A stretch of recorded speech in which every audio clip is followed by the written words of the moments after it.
I have a suggestion. Oh, wonderful. Because it'll be impressive enough. The fact that this child has not gotten any immunizations previously Yes. means this poor child will have to be tortured with 6 different injections at the same time. And if you would like to put those 6 up at the one visit, at her first visit to get all these immunizations, I'm happy to do that. A child at their 6-month shot, they would receive DTaP, correct? Correct. They would receive polio. Correct. Hep B. Correct. Pneumococcal? Yes. HIB? It depends. It depends on the product that was used in the first 2 sessions. Same issue with catching up a 2.5-year-old, right? Same choice. Same Okay. choice. Yeah, in this case, yes. And at 2.5 years of age, you're saying getting 6 vaccines is torture, but a 6-month-old would have to receive, we just counted 1, 2, 3, 4, 5 vaccines, correct? Aluminum adjuvants are used in vaccines, correct? Correct. Why are aluminum adjuvants used in vaccines? Because they make the vaccine more effective. Okay, and how do they do that? I don't know. Okay. What's an antigen? An antigen is typically a protein that, in this case, it would be, if you're talking about vaccines, an antigen is a protein that causes a reaction and oftentimes is an infectious agent, but not always. Isn't it true that an adjuvant will not only bind to the target antigen that's in the vaccine, but also to the impurities and byproducts such as the animal and human parts left in the vaccine of the manufacturing process?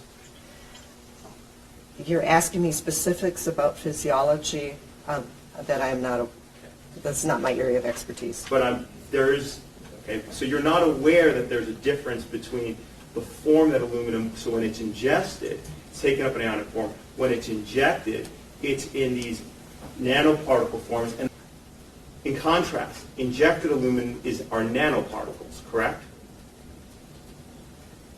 They're there to create an irritant to the immune system so that the vaccine creates antibodies.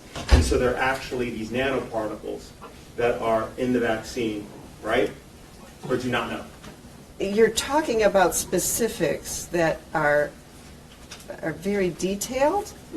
Aren't the details important? I mean, you said that... Not in this case, because we're talking about a metal. It is not concerning to me because the amount of aluminum that we ingest in general, just through our diet, is much higher than what we get through vaccines. There's no reason to believe that that additional small amount is anything to be concerned about. So you said that the quantity of ingested aluminum is small, or excuse me, is much larger than the amount of injected aluminum, and therefore you deem it safe. Correct.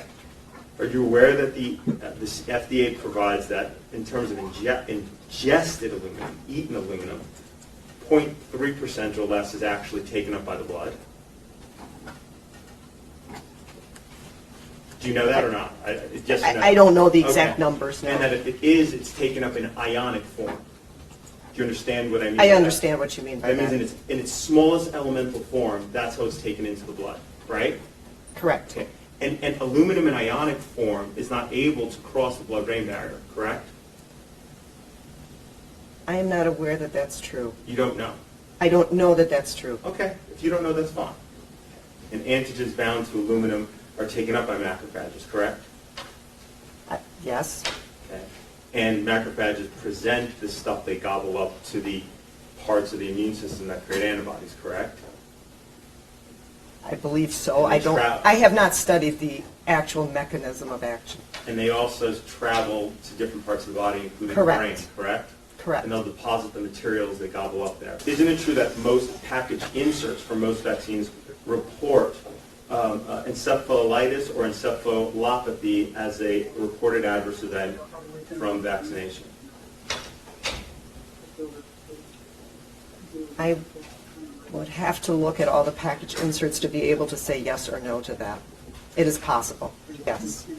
Do any of the vaccines in the childhood study contain monkey kidney cells? I do not know. Blood serum from cows? I do not know. Guinea pig cell cultures? I do not know. Gelatin from pigs and cows? I don't know. MRC5 human diploid cells? MRC5 human diploid subject. Those are specifics that I typically do not. Are you aware that MRC5 diploid cells are cells cultured from the lung tissue in aborted fetus? I am aware that there are two vaccines out on the market, the MMR and the VZV, that have that use a cell in the production of it, use a cell line from aborted fetuses from 1962 and 1966. Those are the only two aborted fetus tissue cell lines that are used. Isn't it true that there actually has recently been a new cell line, human cell line from aborted fetal tissue that's been approved for use in vaccines? I'm not aware of that. Okay. And none of the aborted fetal tissue culture cell lines actually end up in the vaccine product? The vaccine doesn't have cells in it. The cellular pieces from the aborted fetal That tissue is potentially possible, yes. Okay. Isn't it true that in fact there is more of that cellular debris in the MMR, for example, than there is actually antigen? I don't know. Okay. Isn't it true that